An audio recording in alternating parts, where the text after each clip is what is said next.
जैसा कि पिछले वीडियोज़ में मैंने आपके साथ प्रॉमिस किया था कि मौका मिलेगा तो जो है एनवायरमेंटल साइंस के जो भी क्लासेस हैं, जो कि मेरे खुद के प्रिपेयर्ड नोट्स हैं, उसके ज़रिए आपके लेने की कोशिश करूँगा। ठीक है? तो आ चुका हूँ आपके साथ उसी वीडियो को लेकर के, तो बने रहिए वीडियो के लास्ट तक। अब मैं इसका जो है कंप्लीट आपको जो है आज से एक प्लेलिस्ट शुरू करने वाला हूँ, जिसमें आपको मैं जो है यही तकरीबन 10-15 मिनट के जो क्लासेस हैं, ठीक है, इसको लेकर के जो है कंप्लीट आपको जो है इसका प्रिपरेशन कराने वाला हूँ। ठीक है? तो जुड़े रहिए वीडियो के लास्ट तक। एक-एक करके जो है मैं सारे उन एनवायरमेंटल साइंस के जो पूछे गए इंपॉर्टेंट जो पॉइंट्स हैं, उनका भी चर्चा करूँगा और आपको भी कहीं न कहीं इनसे क्वेश्चंस देखने को मिलेंगे। ठीक है? तो बी रेडी। चलिए फिर यहीं से वीडियो को शुरू करते हैं। जैसा कि आप लोग देख पा रहे हैं कि यहाँ पे जो सबसे पहला टर्म आपको देखने को मिल रहा है, वो है आपको ecology. What does it mean? What is ecology? अगर इकोलॉजी के डेफिनेशंस को ध्यान से देखें फ्रेंड्स, तो जैसा कि यहाँ पे मेंशन किया हुआ है कि अ study of interaction of organisms in the physical environment. कहने का मतलब ये हुआ कि जो ये फिजिकल एनवायरनमेंट है, फिजिकल एनवायरनमेंट में क्या-क्या शामिल होता है? हमारे लैंड शामिल हो गया, दैट मीन्स सॉइल, हमारा वाटर शामिल हो गया, ठीक है? हमारा एयर शामिल हो गया। तो इस तरह के जो भी कंपोनेंट्स अवेलेबल हैं हमारे आस-पास में, अब ये जो फिजिकल एनवायरनमेंट है, इसमें जो ऑर्गेनिजम्स रह रहे हैं, उनका जो इस प्रकार का इंटरैक्शन है इन चीज़ों में, ठीक है? इसके स्टडी को अपन इकोलॉजी बोलते हैं। ठीक है? तो आई होप आप समझ पा रहे होंगे। अब इसके बाद अक्सर जो हमारे एस्पिरेंट्स हैं, वो कन्फ्यूज़ होते हैं, what is the difference between ecology and ecosystem? ठीक है ना? अगर ध्यान से देखें तो यहाँ पे साफ-साफ मेंशन किया गया है study, that means a term which is related to study it can be considered as ecology. लेकिन उनके जितने भी एक्टिविटीज़ हैं, जो भी वो एक तरह से अपने लाइफ प्रोसेस को कर रहे हैं यही फिजिकल एनवायरनमेंट में अवेलेबल रह करके, तो उनकी जो एक्टिविटीज़ हैं, उनके जो इंटरेक्शन है, ठीक है, इसको हम लोग जो है इकोसिस्टम बोलते हैं। तो अगर कोई पार्टिकुलर इंटरेक्शन के बारे में पढ़ाई करता है, उनका जो भी इंटरेक्शन है एनवायरनमेंट में, अगर उसके बारे में स्टडी को करता है, तो उसको इकोलॉजी बोलेंगे। ठीक है? It can be considered as ecologist. ठीक है? जो करता है वो इकोलॉजिस्ट कहलाएगा, और उसके पढ़ाई को, उसकी शिक्षा को, उसके ज्ञान को प्राप्त करना हम लोग इकोलॉजी बोलेंगे। ठीक है? और उनके इंटरेक्शन के बारे में जानना, ठीक है, उनके इंटरेक्शंस को जो कहलाते हैं, जिस प्रकार का उनका मतलब एक तरह से रिलेशंस है, ठीक है, उस फिजिकल एनवायरनमेंट में, उसको अपन इकोसिस्टम बोलेंगे। ठीक है ना? आई बात समझ में? अब देखिए, इसके बाद आपका इकोलॉजी टर्म वाज किसके द्वारा इकोलॉजी को टर्म आउट किया गया था? वो है आपके अर्नेस्ट हैकल। ये नाम बहुत इंपॉर्टेंट फ्रेंड, याद रखिएगा। ये जो है 1866 में इन्होंने जो है इसको एक तरह से टर्म आउट किया था। इकोलॉजी टर्म को अर्नेस्ट हैकल ने जो है आपको एक तरह से टर्म आउट किया था। ठीक है? टर्म आउट किया था 1866 में। ठीक है ना? अब देखिए, इसके बाद है आपका कंपोनेंट्स ऑफ इकोसिस्टम। अगर कंपोनेंट्स ऑफ इकोसिस्टम की मैं बात कर लूँ, तो वही दो कंपोनेंट, जैसा कि बचपन से पढ़ते आ रहे होंगे। ठीक है? ज्योग्राफी में भी इन्वायरमेंटल का कुछ इस तरह का जो है एक चर्चा हो जाता है इन्वायरमेंटल साइंस का। तो यहाँ पे दो कंपोनेंट कौन-कौन है भाई? तो यहाँ पे एक है biotic component and the second one is abiotic component. वही सिंपल सी एक तरह से रिलेटिविटी है। Biotic that means something which is completely living. ठीक है ना? जो लिविंग थिंग्स हैं, जो लिविंग कंपोनेंट है, उसको बायोटिक में रखेंगे, और जो एबायोटिक कंपोनेंट है, जो कि नॉन लिविंग है, उसको अपन एक तरह से कह सकते हैं कि वो एबायोटिक कंपोनेंट में, इकोसिस्टम के एबायोटिक कंपोनेंट में आते हैं। ठीक है ना? जो है मतलब देखा जाए तो मैंने यहाँ पे एक नोट बनाया है कि इकोसिस्टम जो टर्म है फ्रेंड, इकोसिस्टम जो टर्म है, उसको टर्म आउट किसने किया था? इसको डिफाइन और इसको टर्म करने वाला कौन है? इसको टर्म करने वाले हैं ट्रांसले। कब इन्होंने टर्म आउट किया था? 1935 में। इसी तरह से इकोलॉजी के बारे में आपने पढ़ा कि कब टर्म आउट किया गया था? 1866 में। किसके द्वारा? अर्नेस्ट हैकल के द्वारा। उसी तरह से आपके इकोसिस्टम को किसने टर्म आउट किया था? ट्रांसले के द्वारा, और डिफाइन भी उन्होंने ही किया था, ट्रांसले के द्वारा। ठीक है? और कब किया था? 1935 में। तो ये डेट और ये आपके नेम बहुत इंपॉर्टेंट है, इसको डायरेक्टली पूछा जाता है। ठीक है? इसको आप याद रखिएगा। ठीक है ना? अब इसके बाद है आपका जो बायोटिक कंपोनेंट है, अगर उसको ध्यान से देखिए तो उसको भी दो पार्ट में कहीं ना कहीं क्लासिफाई किया गया है। एक है आपका producer and the second one is consumer. ठीक है? What does it mean? Producer कहने का मतलब ये हो गया कि they can produce their own food, वो अपना भोजन खुद पकाते हैं। इसीलिए इसके एग्जांपल्स में किसको रखा गया? ऑटोट्रॉप्स में रखा गया है। ठीक है? इसके एग्जांपल में ऑटोट्रॉप्स होते हैं। ऑटो का मतलब ये होता है सेल्फ, ठीक है ना, और ट्रॉप्स का मतलब होता है प्रिपरेशन। ठीक है? तो अपना भोजन खुद प्रिपेयर करते हो, उसको हम लोग एक तरह से ऑटोट्रॉप्स बोलते हैं, और वो अपने आप में प्रोड्यूसर्स कहलाते हैं। ठीक है? एज फॉर एग्जांपल आपको पता है कि जो प्लांट्स होते हैं वो अपना भोजन खुद पकाते हैं, that means they can be considered a producer. ठीक है ना? अब इसके बाद कंज्यूमर कौन होते हैं फ्रेंड्स? तो कंज्यूमर कहने का मतलब है कि जो ऑटोट्रॉप्स के द्वारा, जो प्रोड्यूसर के द्वारा जो पकाया हुआ भोजन है, ठीक है, उस पे जो अपने एक तरह से इंगेशन के लिए, ठीक है ना, अपने एक तरह से भोजन को पाने के लिए जो है कहीं ना कहीं जो डिपेंडेंट होते हैं प्रोड्यूसर के द्वारा पकाए गए भोजन पे, उसको हम लोग कंज्यूमर्स बोलते हैं। और कंज्यूमर्स की कैटेगरी में कौन कौन आते हैं? ये आते हैं हेटरोट्रॉप्स। ठीक है ना? तो आई होप आप समझ पाए होंगे। अब हेटरोट्रॉप्स भी कौन कौन होते हैं? अब इसमें कोई थोड़ा सा क्लासिफाई कर दे तो इसमें आपके हार्बीवोरस आ गए, इसमें आपके कार्निवोरस आ गए, इसमें आपके ओमनिवोरस आ गए, इसमें आपके डेट्रीवोरस आ गए। ठीक है ना? हार्बीवोरस, जैसा कि आपको सबको पता है कि हार्बीवोरस वो जो सिर्फ और सिर्फ प्लांट पे डिपेंडेंट होते हैं। ठीक है? अपने भोजन के लिए सिर्फ प्लांट आइटम्स को खाते हैं। ठीक है? अब उसके बाद है आपके कार्निवोरस, वो जो सिर्फ और सिर्फ मांस खाते हैं, सिर्फ और सिर्फ फ्लेश खाते हैं। ठीक है ना? ओमनिवोरस जो दोनों खाते हैं, प्लांट और प्लांट प्रोडक्ट भी खाते हैं, साथ साथ आपके जो मांस है, ठीक है ना, जो मीट है, उसको भी खाते हैं। डेट्रीवोरस वैसे एनिमल्स या वैसे एक तरह से ऑर्गेनिजम्स, ठीक है, जो कि आपके कहीं ना कहीं डेड ऑर्गेनिजम्स होते हैं ना, उनके गले सड़े चीजों को खा करके जो है अपना भोजन को प्राप्त करते हैं। ठीक है? तो हम लोग डेट्रीवोरस बोलते हैं, या फिर उसको सैप्रोट्रॉप्स भी बोलते हैं। ठीक है ना? ये चारों कैटेगरी कहीं ना कहीं जो है आपका हेटरोट्रॉप्स का कैटेगरी में आएगा। ठीक है ना? अब इसके बाद अगला जो अगर पॉइंट बात करें तो इसके बाद आपके टाइप्स ऑफ इकोसिस्टम, ये क्या था? Component of ecosystem. कंपोनेंट और टाइप्स में डिफरेंस है फ्रेंड, आप ध्यान रखिएगा। कंपोनेंट का मतलब होता है कोई भी चीज को बनने में क्या क्या सामान लगा है, उसको हम लोग कंपोनेंट बोलते हैं। जैसे अगर आप खीर पका रहे हैं तो खीर को बनाने में क्या क्या सामान लगता है, दूध लगता है, चावल लगता है, चीनी लगता है, ठीक है। फिर उसके बाद बाकी के किशमिश वगैरह जो भी आपको डालने हैं वो सारे कंपोनेंट लगते हैं, तो इसको हम लोग कंपोनेंट बोलते हैं। इकोसिस्टम को बनने में इन चीजों का एक तरह से इंपॉर्टेंस रोल है, ठीक है, इन चीजों का रोल है, तो इसको हम लोग कंपोनेंट बोलेंगे। अब टाइप्स ऑफ इकोसिस्टम, कितने टाइप के इकोसिस्टम्स हमारे इन्वायरमेंट में देखने को मिलते हैं, ठीक है ना। तो इसमें आपके दो टाइप यहाँ पे देखने को मिल रहा है, एक आपका terrestrial ecosystem and the second one is aquatic ecosystem. What does it mean? Terrestrial कहने का मतलब कि वो ऐसा इकोसिस्टम जो कि सिर्फ और सिर्फ लैंड पे देखने को मिलता है, ठीक है ना। मतलब लैंड के कुछ ऑर्गेनिजम्स हैं, लैंड में भी बहुत सारे वैरायटी ऑफ लैंड हमको देखने को मिलते हैं, अलग अलग वैरायटी के लैंड देखने को मिलते हैं, ठीक है। उस पे जो रहने वाले ऑर्गेनिजम्स हैं उनका किस प्रकार का इंटरेक्शन होता है, ठीक है, उस इन्वायरमेंटल कंपोनेंट्स के साथ, उसको हम लोग टेरेस्ट्रियल इकोसिस्टम बोलते हैं। जिसमें आपके वेरियस टाइप्स ऑफ लैंड में अगर ध्यान से देखें तो इसमें आपके डेजर्ट हो गया, कुछ डेजर्ट के एनिमल होंगे, वो डेजर्ट में रह करके किस प्रकार से अपने लाइफ प्रोसेस को पूरा कर रहे हैं, उस इकोसिस्टम को अपन क्या बोलेंगे, टेरेस्ट्रियल इकोसिस्टम में डेजर्ट जो है यहाँ पे देखने को कैटेगराइज इसी तरह से आपको किया गया। फिर फॉरेस्ट हो गया, ठीक है, इसी तरह से आपका माउंटेन हो गया। तो ये तीन टेरेस्ट्रियल इकोसिस्टम को भी तीन पार्ट में कहीं ना कहीं क्लासिफाई किया गया है, ठीक है। एक आपका डेजर्ट इकोसिस्टम, फिर forest ecosystem and then mountain ecosystem, ठीक है। इसी प्रकार से अगर एक्वाटिक की तरफ अपन चले तो एक्वाटिक में भी देखा जाए फ्रेंड्स, तो फिर यहाँ पे एक्वाटिक कहने का मतलब है कि वैसे जो इकोसिस्टम है, ठीक है, जिसमें ऑर्गेनिजम्स जो है सिर्फ वाटर में रहने वाले, पानी में रहने वाले जो ऑर्गेनिजम्स हैं, वो एक तरह से किस प्रकार से इंटरेक्ट कर रहे हैं अपने वाटर में, किस प्रकार से इंटरेक्शन करके जो है अपने लाइफ प्रोसेस को पूरा कर रहे हैं, उसको अपन एक्वाटिक इकोसिस्टम को कहीं ना कहीं कह सकते हैं, ठीक है। अब इसमें भी दो कैटेगरी है, आपका फ्रेश वाटर और एक है आपका मरीन वाटर, ठीक है। अब यहाँ पे देखिए मरीन वाटर का जो एग्जांपल है वो बहुत इंपॉर्टेंट है, अक्सर यहाँ पे पूछा जाता है।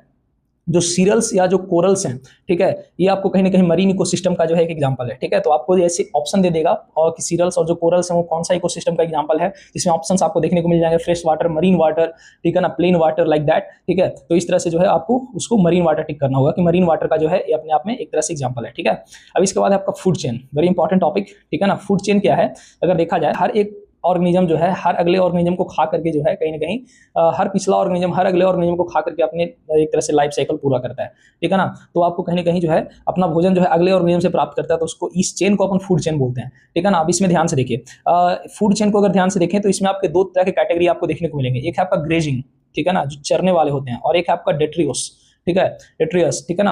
अब देखिए ध्यान से, तो ग्रेजिंग कहने का मतलब है कि यहाँ पे जो प्रोड्यूसर है कंज्यूमर लेवल देखने को मिलता है, ठीक है। यहाँ पे जो लेवल कैटेगरी अपन जो ज्यादातर देखने को पढ़े हैं अभी तक, ठीक है, यहाँ पे आपको यही फूड चेन में हम लोग ग्रेजिंग के बारे में पढ़ते आए हैं, ठीक है ना। ग्रेजिंग में क्या देखने को मिलता है, यहीं पे आपको प्रोड्यूसर का कैटेगरी देखने को मिलेगा, फिर कंज्यूमर्स की कैटेगरी, कंज्यूमर्स के अलग अलग लेवल देखने को मिलेंगे, प्राइमरी, सेकेंडरी, टर्सरी लेवल देखने को मिलेंगे, ठीक है। तो जो अपन फूड चेन बचपन से पढ़ते आए हैं कहीं ना कहीं ग्रेजिंग के बारे में तो पढ़ते आए हैं, ठीक है। अब इसमें भी देखिए, तो अगर फूड चेन में भी देखा जाए तो ग्रेजिंग जो होता है, ठीक है, यहाँ पे भी इसके दो लेवल्स देखने को मिलते हैं, आपका टेरेस्ट्रियल लेवल पे ग्रेजिंग और एक एक्वाटिक लेवल में भी ग्रेजिंग। मतलब कि टेरेस्ट्रियल लेवल में भी आपको प्रोड्यूसर्स देखने को मिलेंगे, कंज्यूमर्स देखने को मिलेंगे अलग अलग लेवल के।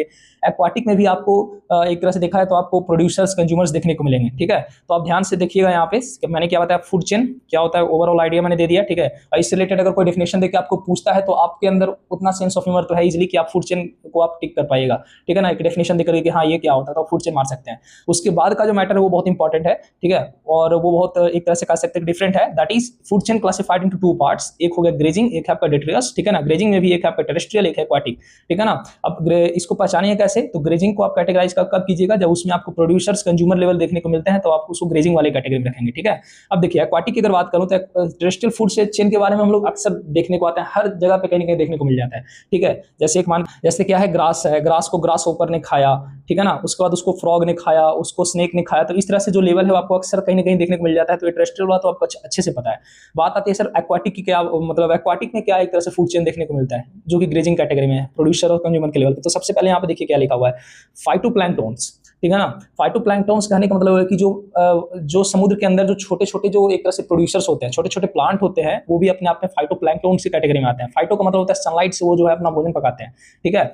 अब देखिए यहाँ से फाइटोप्लैंक्टन को कौन कंज्यूम करता है, जू प्लैंक्टन, ठीक है ना। छोटे छोटे जो कीड़े मकोड़े, छोटे छोटे जो एक तरह से वहाँ पे जो ऑर्गेनिजम्स होते हैं जो इस तरह के प्लांट्स को खा करके जो अपना जीवन यापन करते हैं, ठीक है, वो जू प्लैंक्टन की कैटेगरी में आते हैं। अब जू प्लैंक्टन को कौन खाता है भाई, तो छोटे छोटी जो मछलियां होती है, स्मॉल फिशेस होते हैं, ठीक है, वो आपको जू प्लैंक्टन को खाता है। अब स्मॉल फिशेस को कौन खाता है भाई, तो इसको खाने वाला कौन है, इसको खाने वाला आपका बिग फिश है, ठीक है, बड़ी बड़ी मछलियां, ठीक है ना। तो ये बात आप याद रखेंगे कि ये हो गया आपका कंप्लीट जो एक तरह से फूड चेन आपने देखा, वो है आपका एक्वाटिक इकोसिस्टम का फूड चेन, ठीक है। ये आपको एग्जांपल से याद रखने इस तरह से चेन, ठीक है ना। आपको डायरेक्ट यहाँ पे देखने को मिल जाएगा एग्जाम में, एक सीरीज बना के कि हाँ फाइटोप्लैंक्टन्स, फिर उसको कौन खाता है, तो जूप्लैंक्टन आपको वहाँ पे भरना है, then small fish, then big fish, ठीक है।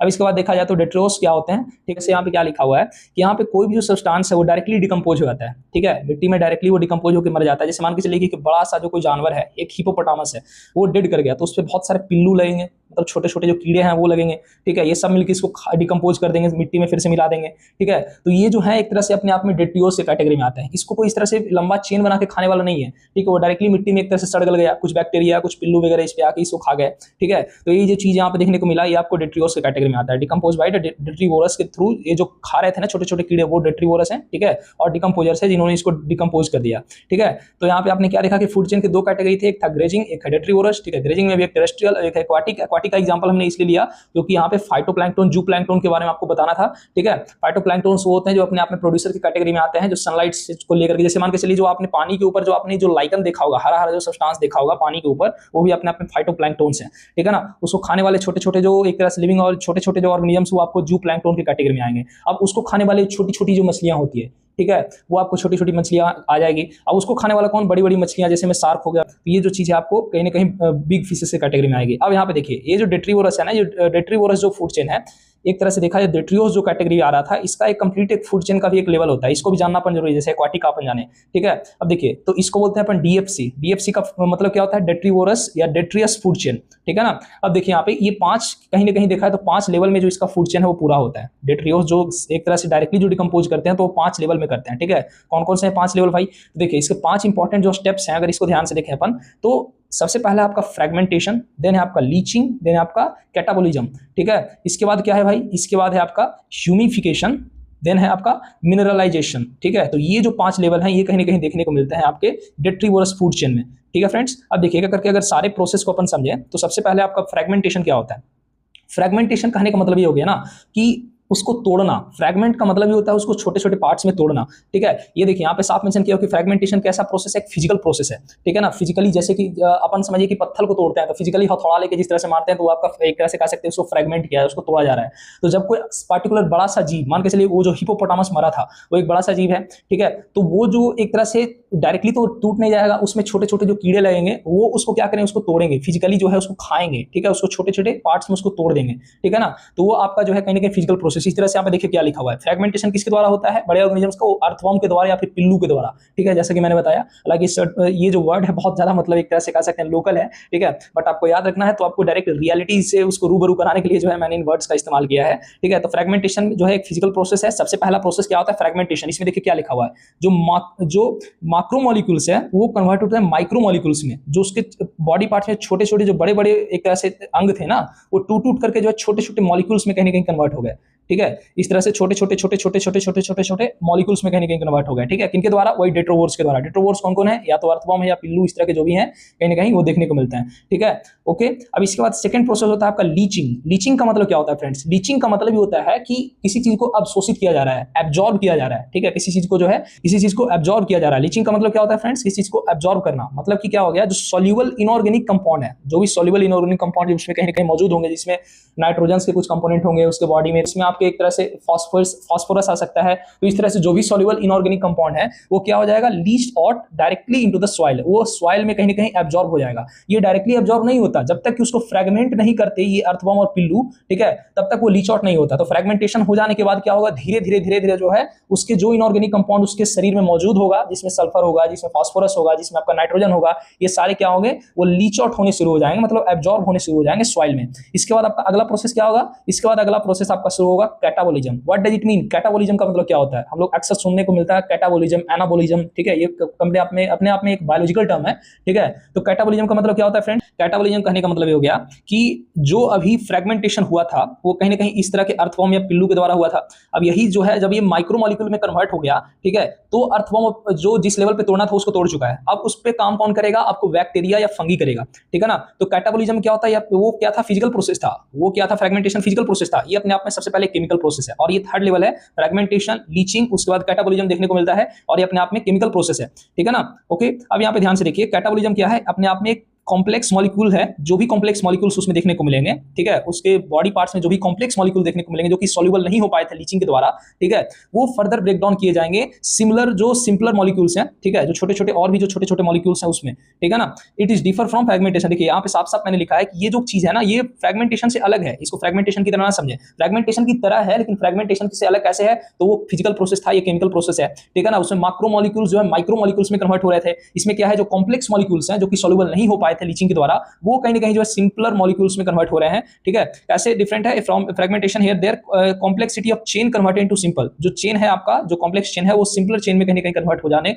देखने को मिलते हैं, ठीक है। तो ये थर्ड प्रोसेस है कैटाबोलिज्म। इसके बाद है आपका fourth process that is humification. Humification क्या होता है, देखिए अभी जो भी चीज हुए थे, ठीक है, जो भी चीज एक तरह से जो तीन प्रोसेस हुए, फ्रेगमेंटेशन हुआ, लीचिंग हुआ, कैटाबोलिज्म हुआ, इसके बाद आपका क्या होगा, ह्यूमिफिकेशन होगा। मतलब कि इस प्रोसेस में जो है ना एक डार्क कलर का जो एमोर्फस सॉलिड है, मतलब जैसे देखे होंगे कि हाँ अपने आप में जो फर्टाइल सॉइल होता है ना, आपने देखा होगा कि सॉइल के कई सारे लेयर होते हैं, तो सबसे टॉप लेयर को अपन ह्यूमस बोलते हैं, ठीक है। तो उसी तरह से जब ये चीज सड़ेगा, गलेगा और उसके बाद एब्जॉर्ब होगा, ठीक है, तो एक फर्टिलिटी सॉइल में एक अलग ही लेवल की फर्टिलिटी सी चढ़ जाएगी, ठीक है। तो उसी चीज को हम लोग क्या बोलते हैं, ये अपने आप में ह्यूमिफिकेशन, उसी प्रोसेस को ह्यूमिफिकेशन बोलते हैं। और जो चढ़ता है उसको अपन ह्यूमस बोलते हैं। उसी चीज को अपन इंग्लिश में देखें तो क्या लिखा हुआ है, here in this process a dark coloured amorphous solid part called humus, ठीक है, जो कि एक लेयर की तरह डिपोजिट हो जाता है, ठीक है ना। जहां पे जिस जगह पे ये एक तरह से एब्जॉर्ब होता है, टूटता है, वहां पे एक ह्यूमस जो है डिपोजिट हो जाता है। इसी डिपोजिशन के प्रोसेस को अपन ह्यूमिफिकेशन बोलते हैं। तो आई होप आपको समझ में आ गया होगा। ये आपका चौथा प्रोसेस है, ठीक है ना। अब देखिए ह्यूमस जो है अपने आप में has a slow rate of decomposition. ये भी याद रखिएगा, ह्यूमस अपने आप में कैसा रेट है, स्लो रेट ऑफ डिकम्पोजिशन कहीं ना कहीं देखने को मिलता है, ठीक है। जैसे देखते हैं ना कि जो मतलब घर में जो यूज हुए आइटम है उससे अगर अपन जो मैन्यूर जो बनाते हैं, ठीक है, फर्टिलाइजर्स तो आपको केमिकली बनाया जाता है, ठीक है, बट ऑर्गेनिक फॉर्म में अगर कहीं ना कहीं देखा जाए तो वो बहुत ही दिनों तक उसको सड़ाने के लिए छोड़ना पड़ता है। ये अपने आप में एक slow rate of decomposition he humus कहलाता है, ठीक है, ओके। अब देखिए इसके बाद जो फाइनल प्रोसेस है आपको देखने को मिलता है वो डीएफसी में, डेट्रीवरस फूड चेन में, वो आपका मिनरलाइजेशन। मिनरलाइजेशन क्या है भाई, तो यहाँ पे क्या है कि हियर दीज ह्यूमस जो है वो कन्वर्ट होता है मिनरल्स में। अब यही ह्यूमस को अगर छोड़ दिया जाए ना, ठीक है, तो ये धीरे धीरे धीरे धीरे with gradual process of time ये आपको मिनरल्स में कन्वर्ट हो जाएंगे, ठीक है, जो कि डायरेक्टली प्लांट्स के द्वारा यूज कर लिए जाएंगे, ठीक है ना। प्लांट भी डायरेक्टली उसको यूज नहीं करेगा, फिर उसको एक तरह से उसका जो नाइट्रोजन फिक्सेशन है वो प्रोसेस करेगा, एंड देन उसके बाद उसके जो कंपोनेंट्स है वो प्लांट में डायरेक्टली यूज हो जाएंगे, ठीक है। तब तक के लिए क्या हो जाएगा कि ह्यूमस जो है मिनरल के फॉर्म में कन्वर्ट हो जाएगा और उस सॉइल में पड़ा रहेगा, ठीक है ना। तो ये चीज आपको देखने को मिलता है मिनरलाइजेशन में। तो आई होप आपको ये 5 लेवल समझ में आ गए होंगे। तो सबसे पहले क्या याद रखना है कि डीएफसी का जो है 5 लेवल्स होते हैं, ठीक है, और वो पांचों लेवल्स के नाम आपको याद रखने हैं। पांचों लेवल्स में आपने क्या क्या पढ़ा उसके थोड़े थोड़े कंटेंट आपको याद रखने हैं, ठीक है, क्योंकि कोई भी लेवल आपको डायरेक्टली पूछ सकता है वहां पे कि हाँ what is this called, like that,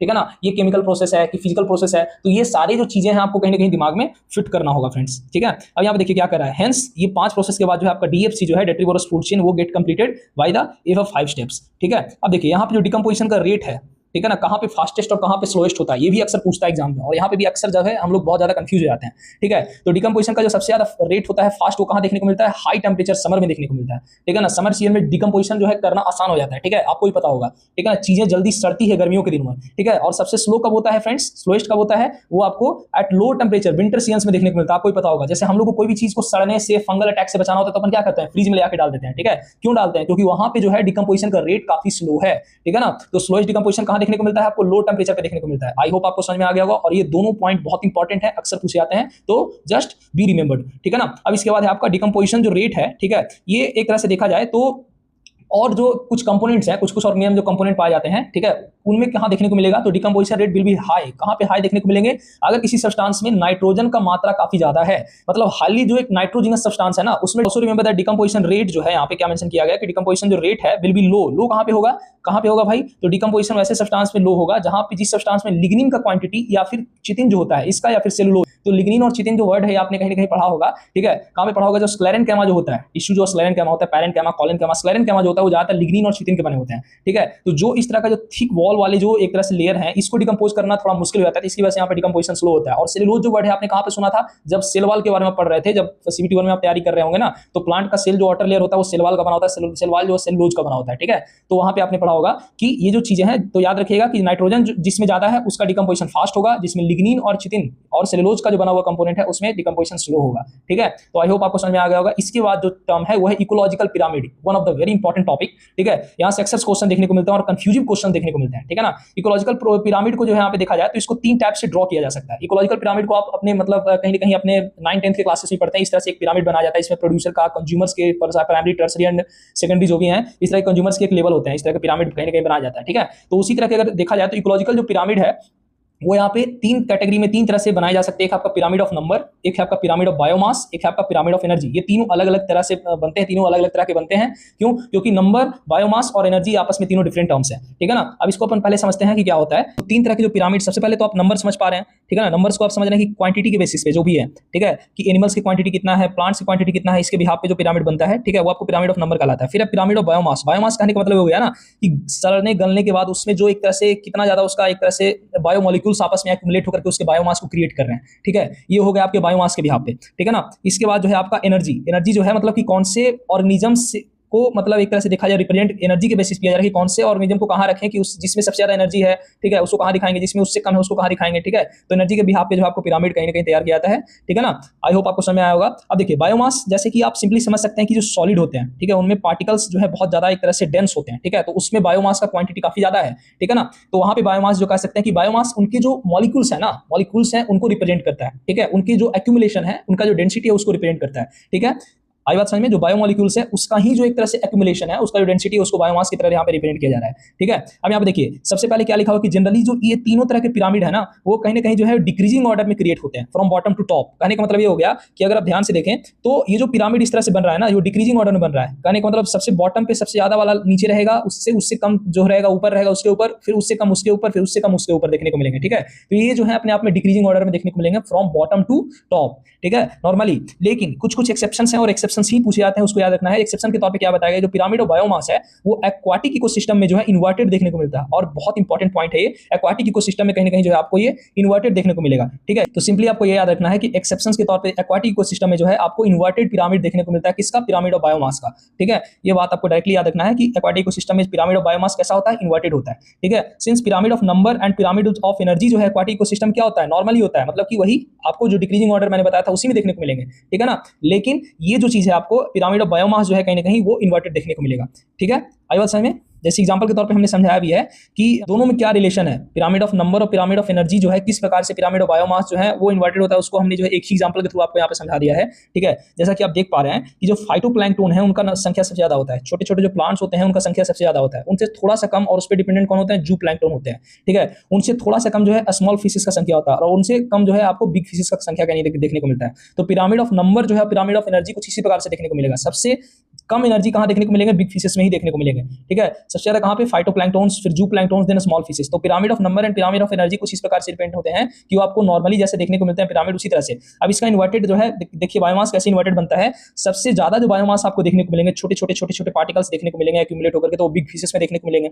फिर उससे कम स्मॉल फिशेस में देखने को मिलेंगे, उससे कम कहां, जू प्लैंक्टन में देखने को मिलेंगे, उससे कम कहां, फाइटोप्लैंक्टन्स में देखने को मिलेंगे। ठीक है, तो इनका संख्या कहीं ना कहीं ज्यादा होता है फाइटोप्लैंक्टन का, लेकिन इनका जो एक्यूमुलेट किया जाए ना तो इनमें बहुत ज्यादा बायोमास आपको देखने को नहीं मिलेगा। ठीक है, बहुत कम बायोमास देखने को मिलेंगे, इसकी वजह से जो है यहाँ पे ये पिरामिड इन्वर्टेड बनता है। ठीक है, तो पिरामिड ऑफ एनर्जी और पिरामिड ऑफ नंबर जो है कहीं ना कहीं वो आपको इस तरह से देखने को मिलता है।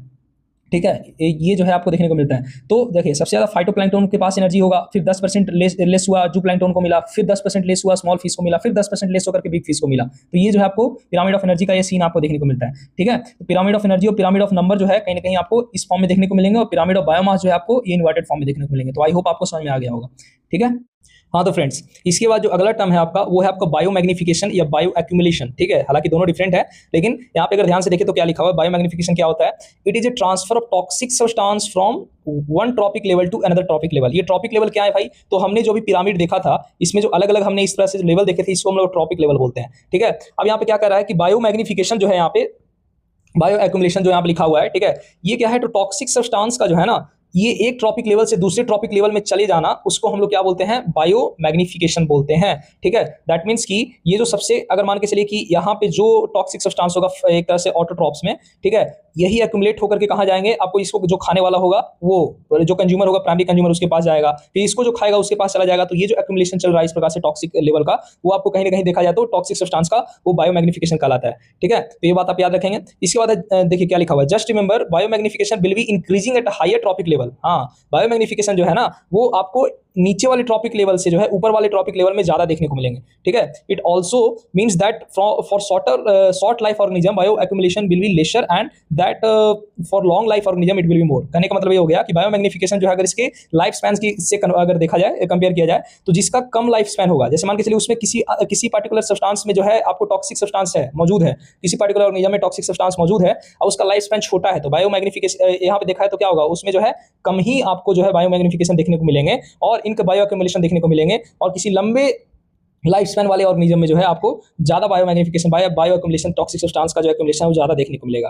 ठीक है, क्योंकि वो जितना दिन तक रहेगा और ज्यादा टॉक्सिक सब्सटेंस को कंज्यूम करेगा तो और ज्यादा उसमें एक्यूमुलेशन देखने को मिलेंगे। इसका कम लाइफ स्पैन है तो वो कहाँ कंजप्शन ज्यादा कर पाएगा। ठीक है, तो उसका जो बायो एक्यूमुलेशन है वो भी कम होगा। ठीक है, तो ये चीज भी आप ध्यान रखेंगे। तो सबसे पहले बायो मैग्निफिकेशन क्या होता है, हायर ट्रॉपिक लेवल में बढ़ते जाता है, ठीक है ना, और नीचे वाले ट्रॉपिक लेवल में कम होता है। ठीक है, जैसे जैसे ट्रॉपिक लेवल नीचे की ओर बढ़ेंगे तो वो आपको घटेंगे। ठीक है, और ऊपर वाले ट्रॉपिक लेवल की तरफ जाएंगे, फ्रॉम बॉटम टू टॉप अगर जाएंगे तो वहां पे बायो मैग्निफिकेशन आपको ज्यादा देखने को मिलेगा। ठीक है, अब है आपका बायो रिमेडिएशन। बायो रिमेडिएशन क्या है, कहने का मतलब बताता है क्या, एक बायो जो टॉक्सिक सब्सटेंस हमने देखा था उसको कम करने के क्या रेमेडी हो सकते हैं। ठीक है, उसके बारे में अपन बायो रिमेडिएशन में उसको कहते हैं। ठीक है, यहाँ पे टॉक्सिक कंटेंट है अलग अलग लेवल पे किसी सब्सटेंस का, वो जो डिग्रेड करता है with the help of living organism itself, living organism के द्वारा ही जो डिग्रेड करता है, तो उसी को अपन क्या बोलते हैं, बायो रिमेडिएशन बोलते हैं।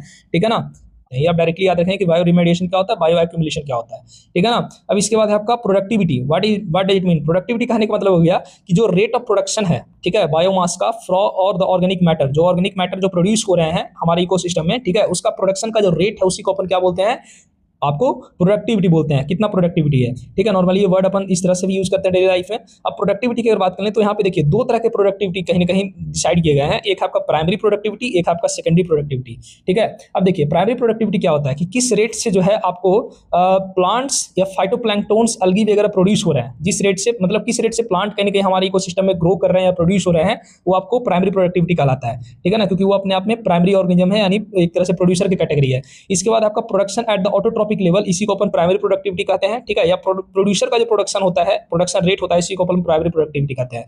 फिर सेकेंडरी प्रोडक्टिविटी। सेकेंडरी प्रोडक्टिविटी कहने का मतलब होगा कि प्रोडक्शन ऑफ हेटेरोट्रॉप्स, जो ऑटोट्रॉप्स पे डिपेंडेंट होते हैं, उसका क्या प्रोडक्शन का रेट है, उसी को अपन सेकेंडरी प्रोडक्टिविटी कहते हैं। या फिर कंज्यूमर का जो प्रोडक्शन रेट है उसी को अपन एक तरह से सेकेंडरी प्रोडक्टिविटी कहते हैं। तो प्रोडक्टिविटी क्या है कि किस रेट से बायोमास या फिर ऑर्गेनिक सब मैटर का जो है प्रोडक्शन हो रहा है हमारे इकोसिस्टम में, उसको अपन प्रोडक्टिविटी बोल देंगे। प्रोडक्टिविटी जो है दो तरह का है, प्राइमरी और सेकेंडरी। तो आई होप आपको क्लियर हो चुका होगा।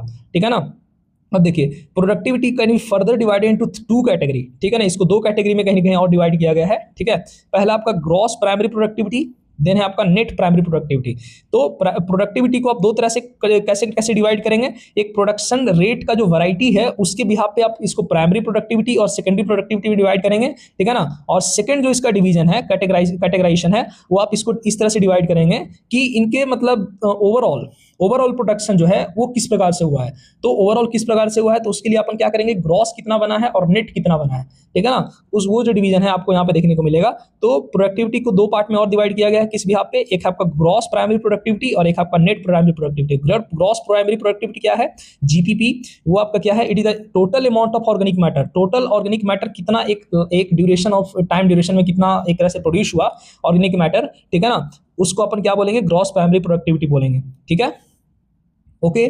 अब इसके बाद आपका नेट प्राइमरी प्रोडक्टिविटी। तो नेट प्राइमरी प्रोडक्टिविटी क्या है भाई, तो नेट प्राइमरी प्रोडक्टिविटी में ये बताता है कि जितना टोटल प्रोड्यूस हुआ था उसमें एनर्जी का लॉसेस कितने हुआ, loss of energy during the respiration के टाइम पे कितना एनर्जी का लॉस हुआ। तो ग्रॉस प्रोडक्टिविटी में से जो है, जो एक तरह से लॉसेस है, उसको अपन रेस्पिरेशन की वजह से जो लॉसेस हुए हैं एनर्जी का, उसको जब माइनस करते हैं तो कहीं ना कहीं आपको जो प्रोडक्टिविटी देखने को मिलता है वो आपको नेट प्राइमरी प्रोडक्टिविटी देखने को मिलता है। ठीक है, तो आई होप आपको समझ में आ चुका होगा कि ग्रॉस प्राइमरी प्रोडक्टिविटी में और नेट प्राइमरी प्रोडक्टिविटी में आपका क्या डिफरेंस है, जीपीपी और एनपीपी में क्या डिफरेंस है। अब देखिए एक चीज यहाँ पे बहुत इंपॉर्टेंट लिखा हुआ है, एक रिलेशन कि रेट ऑफ जो प्रोडक्शन है वो आपको अवेलेबिलिटी ऑफ सनलाइट पे बढ़ता है। मैंने पहले बताया था कि समर सीजन में जो है आपका क्या होता है, डिकम्पोजिशन फास्ट होता है। तो उसी तरह से यहाँ पे क्या कह रहा है कि जब सनलाइट का अवेलेबिलिटी होगा ना, ज़्यादा सनलाइट मौजूद होगा, तो वहाँ पे प्रोडक्शन काफ़ी हाई होगा। ठीक है, ये अक्सर आपको ही पता है। ठीक है ना।